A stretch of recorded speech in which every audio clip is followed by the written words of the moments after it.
여러분 안녕하십니까? 4월 7일 화요일 뉴스투데이 강원입니다. 원주권 총선 후보들의 재산 내역, 특히 부동산 내역에서 흥미로운 공통점이 발견됐습니다. 주요 정당 후보들은 한결같이 서울 강남 3구나 목동, 여의도 같은 곳에 집을 소유하고 있었습니다. 이병선 기자가 취재했습니다. 원주를 비롯한 영서 남부권 총선 후보 7명의 주택 소유 내역입니다. 원주갑 민주당 이광재 후보는 자신의 명의로 된 집은 없지만 아내가 서울 종로에 9억 4천만 원 상당의 주택을 갖고 있습니다. 통합당 박정하 후보는 서울 영등포구에 8억 7천만 원짜리 아파트가 있습니다.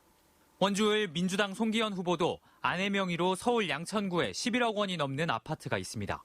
통합당 이강후 후보는 재건축에 들어간 7억 5천만 원짜리 강남구 아파트와 15억 원 가까이 나가는 아내 명의의 송파구 아파트가 있습니다. 홍횡영평 선거구도 마찬가지. 민주당 원경환 후보는 서대문구에 9억 5천만 원, 통합당 유상범 후보는 서초구에 18억 9천만 원, 무소속 조일현 후보도 영등포구에 6억 1천만 원짜리 아파트를 각각 가지고 있습니다. 너나 할 것 없이 강남 3구와 여의도, 목동 등 서울에서도 내로라 하는 곳에 집이 있는 겁니다. 수도권에선 집값이 계속 오르고 지역 중소도시의 집값은 추락을 거듭해도 정치권이 별다른 대응을 하지 않는 데는 그럴 만한 이유가 있다는 해석도 가능합니다.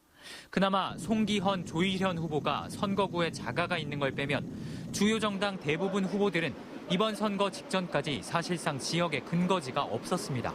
이른바 군소정당 후보들이 대부분 지역의 털을 잡고 살아온 것과는 대조적입니다. 지역을 대표하는 국회의원이라고 한다면 주민과 함께하는 공간에서 같이 좀 논의가 이루어졌으면 좋겠는데요. 대다수의 거주지가 수도권에 있다는 측면에서는 상당히 좀 아쉬움을 느끼지 않을까. 지역구 국회의원 후보들은 선거운동 기간 내내 자신이 지역과 얼마나 깊은 인연을 맺고 있는지 설명하곤 합니다. 하지만 재산에 드러난 현실은 이들이 어느 지역과 연을 맺었는지 정직하게 드러내고 있습니다. MBC 뉴스 이병선입니다. 춘천, 철원, 화천, 양구, 갑선거구의 후보자 TV토론이 어제 열렸습니다. 후보들은 코로나19 지원금에 대해 찬성이라는 입장을 밝혔고 춘천 시내버스와 강원도청 건설 문제를 놓고 열띤 논쟁을 벌였습니다. 백승호 기자가 보도합니다. 첫 번째 공통 질문은 긴급 재난 지원금에 대한 후보들의 생각과 경제 회복 대책이었습니다. 허영과 김진태, 엄재철 후보 모두 100만 원 이상의 지원금 지급에 찬성했고 집행도 신속하게 해야 한다고 말했습니다. 전 국민에게 골고루 지급을 해야 됩니다. 그리고 중요한 것은 신속한 집행입니다.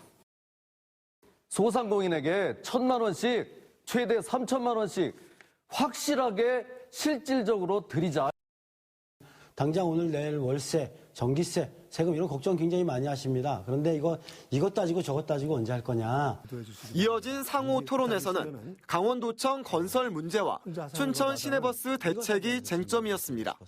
엄재철 후보가 허영 후보에게 버스 공영제에 대한 입장을 묻자 공영제 찬성이라는 답변이 나왔습니다.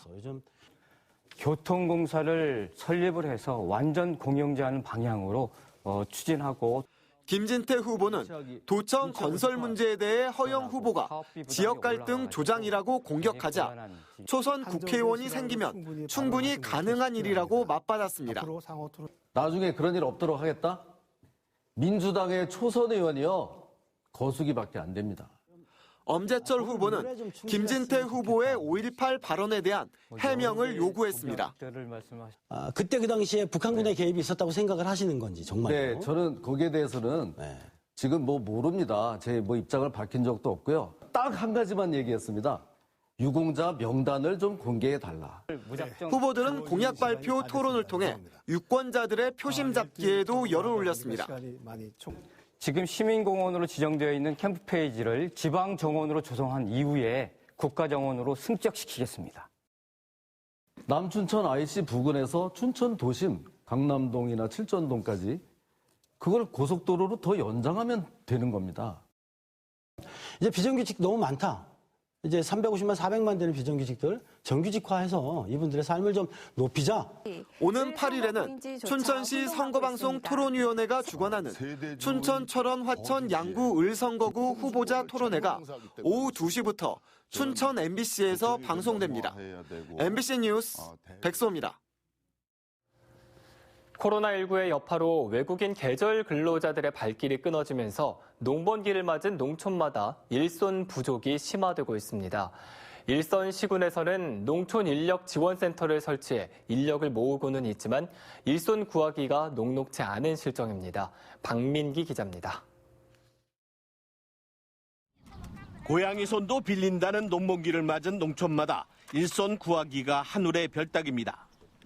코로나19가 전 세계로 확산되면서 외국인 계절 근로자의 한국 입국이 거의 끊어졌기 때문입니다. 강원도는 지난 3월부터 단계적으로 2,800여 명의 외국인 계절 근로자의 입국을 추진했지만 대부분 연기하거나 취소됐습니다. 지난해 상반기만 해도 830여 명에 달했던 도내 외국인 계절 근로자의 빈 공백은 결국 공무원이나 자원봉사에 의존할 수밖에 없는 실정입니다. 감자 급한 게 뭐냐? 저희 집은 감자를 많이 심어서 감자 파종하는 데가 있다 그래가지고 그 인력 수급들을 제공하겠다. 법무부는 일선 시군과 공통으로 취업 비자가 아닌 방문 동거, 즉 F1 비자 소지자의 한시적인 취업을 허용하는 방안을 들고 나왔습니다. 농번기 때마다 외국인 계절 근로자의 입국을 도와 인력난을 해결한 화천군은 자체 농촌 인력 지원센터를 설치했습니다. 또 농가에 현장 교육비를 지원하고 농작업자에게는 교통비와 소모성 경비, 숙박비를 제공하는 등 농촌 인력 확보에 안간힘을 쏟고 있습니다. 긴급하게 좀 예산을 편성해서 농업 인력 지원센터를 개설해서 하여튼 지역 내든 지역에든 영농에 종사할 수 있는 가용 인력은 최대한 확보해서 영농에 차질이 없도록. 하지만 동남아 지역도 코로나19가 빠르게 확산되고 있는 가운데 최근 베트남이 해외 근로자 보증금제를 신설하는 등 규제를 강화해 앞으로 외국인 계절 근로자 확보는 더욱 어려워질 전망입니다. MBC 뉴스 박민기입니다. 마스크 대란을 줄이기 위해 도입한 마스크 오부제가 시행된 지 한 달이 지났습니다. 제도가 정착되고 마스크 공급량이 늘어나면서 이제는 혼란스러운 모습을 찾아보기가 어렵습니다. 이용 기자가 보도합니다. 강릉의 한 약국, 판매하려고 준비한 마스크들이 제법 쌓여 있습니다. 마스크를 사려는 손님들이 찾아오긴 하지만 예전처럼 약국문을 열자마자 한두 시간 만에 마스크가 동나지는 않습니다. 가장 큰 이유는 마스크 공급량이 늘었기 때문입니다. 마스크 오부제 시행 초기만 해도 약국에서 하루 250장씩 공급받았는데 최근에는 400장씩 공급받고 있습니다. 마스크 공급에 숨통이 트인 데다 수요도 예전보다 줄어서 재고가 남기도 합니다. 아침에 일찍 와서 줄 서거나 이러는 경우는 거의 없어졌고 이제는 천천히 시간이 여유가 될 때 다 사러 오시기 때문에 확실히 약국에서 공적 마스크 취급하는 데 여유가 많이 생겼습니다. 공적 마스크를 판매하는 우체국이나 농협 하나로마트도 상황은 비슷합니다. 불과 한 달 전 마스크 구매를 위해 길게 늘어섰던 행렬은 찾아볼 수 없습니다. 마스크가 동날까 봐 마음 졸이지 않고 충분히 살 수 있다는 인식이 자리 잡으면서 구매자들도 한층 여유가 생겼습니다. 자리품을 많이 팔았는데 요즘은 그게 많이 완화가 돼서 주중에도 살 수 있지만 못 사면은 주말에 충분히 살 수 있더라고요. KF 마스크가 아닌 필터를 끼워 쓰는 면 마스크 사용이 늘어난 것도 마스크 대란을 줄이는 데 한몫했습니다. 품귀 현상을 빚어 새벽부터 줄을 서야 할 정도로 심각했던 마스크 수급 문제가 안정을 찾았습니다. MBC 뉴스 이용입니다.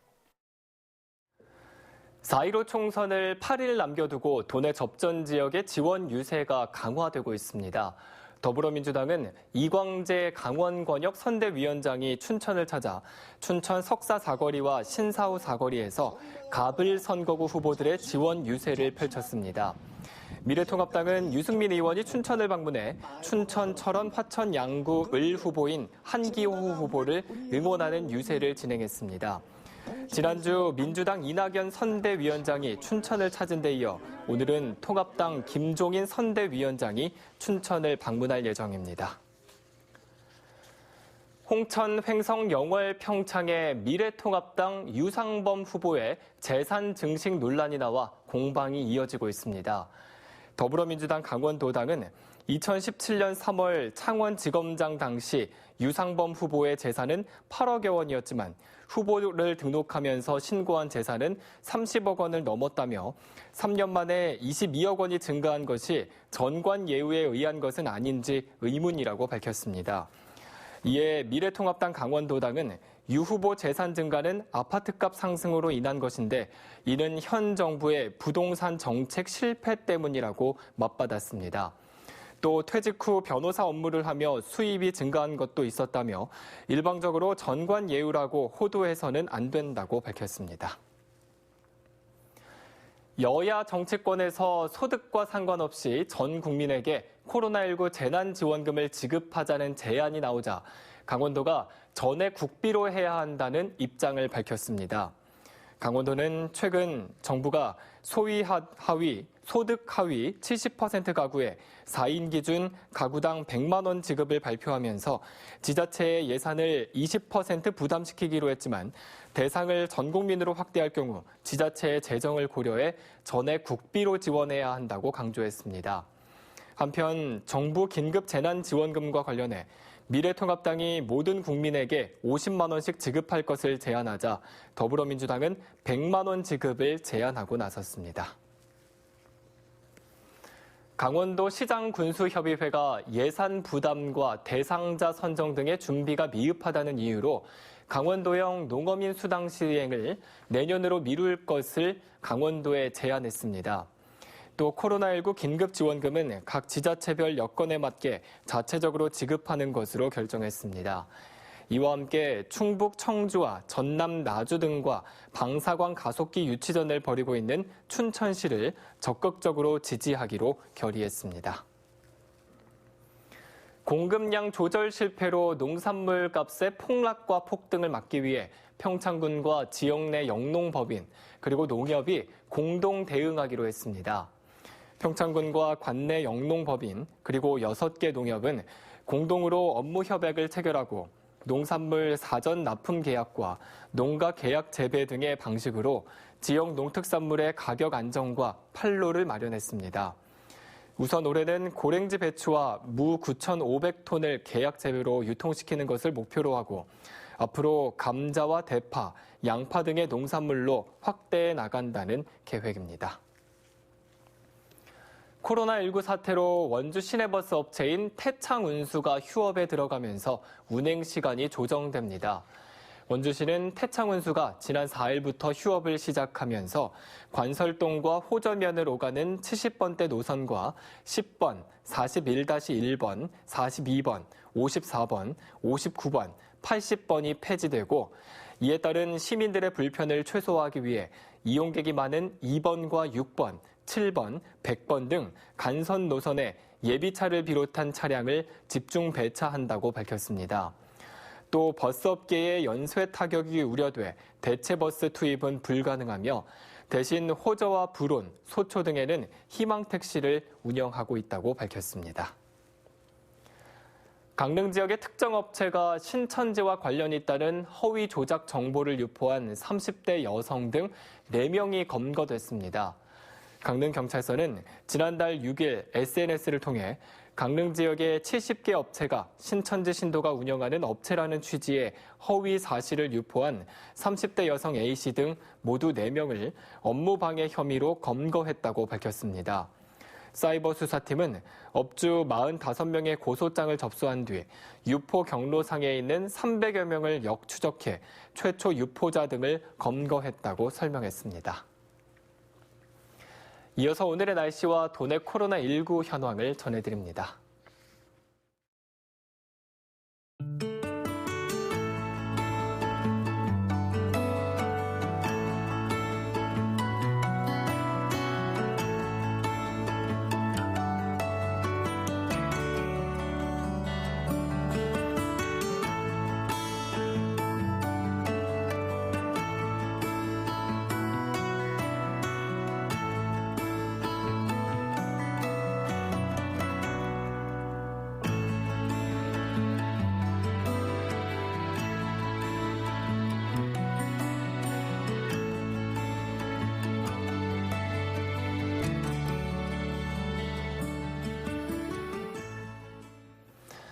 온라인 개학을 앞두고 강원도 교육청이 초중고등학교와 특수학교를 대상으로 스마트 기기 보유 현황을 조사한 결과 스마트 기기를 갖고 있지 않은 학생은 8,379명으로 나타났습니다.